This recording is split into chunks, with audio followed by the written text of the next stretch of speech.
తక్కువ కూడా 1 లక్షకి వెళ్ళొచ్చు. ఏదో ఒకవేళ మిస్ అయింది 70, 80, 60, 50 పక్క. 50 రాలేదంటే కూడా నువ్వే పక్క, మాకు సంబంధం లేదు. వచ్చిందన్నా నీ మైండ్ సెట్, నీ హార్డ్ వర్క్, నీ నిజాయితీ, నీ మాట తీరు. సార్ నో, ఎందుకంటే ఈ బిజినెస్ కాదు, ఇది జనాలతో కూడుకున్నటువంటి బిజినెస్. జనాలతో కూడుకున్న రిలేషన్షిప్. నిజాయితీగా ఉండాలి, కష్టపడే తత్వం ఉండాలి, అందరినీ గౌరవించాలి. అవునా కాదా? అన్ని లక్షణాలు ఉంటే టీం పెరుగుద్ది. నేను మోనార్క్ లాగా ఉంటే టీం పెరుగుద్దా? ప్రొడక్ట్లు ఎంత బాగున్నా మన యాటిట్యూడ్ లేకుంటే టీం పెరగదు. పెద్దల్ని చిన్నల్ని గౌరవిస్తూ అందరితో కలిసి బిజినెస్ చేస్తూ ఎవరికి ఏ టైంలో ఎప్పుడు అవసరం ఉంటే నేను ఉన్నానని చెప్పేసి పని చేస్తే దేవుడు మనకు గెలిపిస్తాడు.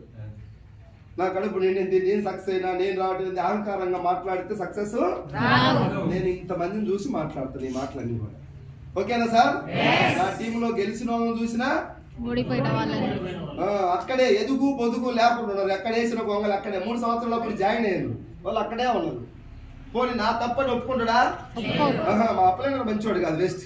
లేకపోతే ఈడు బాగాలేడు, ప్రోడక్ట్ బాగాలేదు, ఏదో ఎవడో ఒకటి మీద నెట్టేస్తాం. 3-4 సంవత్సరాల క్రితం జాయిన్ అయ్యి కూడా కొంచెం మైండ్ సెట్ మార్చుకోకపోవడం వల్ల సక్సెస్ రాలేదు. మైండ్ సెట్ మార్చుకొని ఈ బిజినెస్ను గౌరవంగా, వెస్టీజ్ దేవుడు పంపించిన అవకాశం, ఎలాగైనా నేను గెలవాలి, రేపటి నాడు నేను లేకపోయినా డబ్బు వస్తుంది. ఈరోజు ఎంఎస్ఆర్ లేకపోయినా నా డబ్బు నా మిస్సెస్కి వస్తుంది, మా మిస్సెస్ లేకపోతే మళ్ళీ మా పిల్లలకి వస్తుంది. 3 తరాలకు వస్తుంది వెస్టీజ్. ఏ ఉద్యోగంలో అవకాశం ఉంది చెప్పండి ఇట్లాంటి ఇప్పుడు ఈ రోజుల్లో? అట్లాంటి వెస్టీజ్ని మనం ఎలా చూస్తున్నాం? చులకనగా చూస్తున్నాం. టైంకి రాము, మీటింగ్ల కంటే వెళ్ళాం. మంచిర్యాల 3వ తేదీ అంటే నాకు ఆ రోజు కరీంనగర్లో పన్ను అదని పోతాం. అంత పెద్ద గురువు వస్తే నీ కరీంనగర్ పోయేవాడికి సక్సెస్ ఇవ్వాలా దేవుడు నీకు? అన్ని చేయాల్సినవి చేస్తే రావాల్సినవి.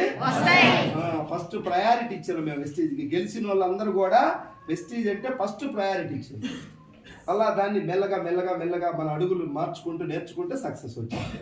1 సంవత్సరం 2027 జనవరికి హాల్లో కూర్చున్న కొత్త వాళ్ళకి, పాత వాళ్ళందరికీ మంచి సక్సెస్ రావాలని మీరందరూ కూడా వెస్టీజ్లో ఉండి మీరు డెవలప్ అయ్యి ఇంకా ఒక 10 మందికి ధైర్యాన్ని ఇచ్చి వాళ్ళని డెవలప్ చేయాలి.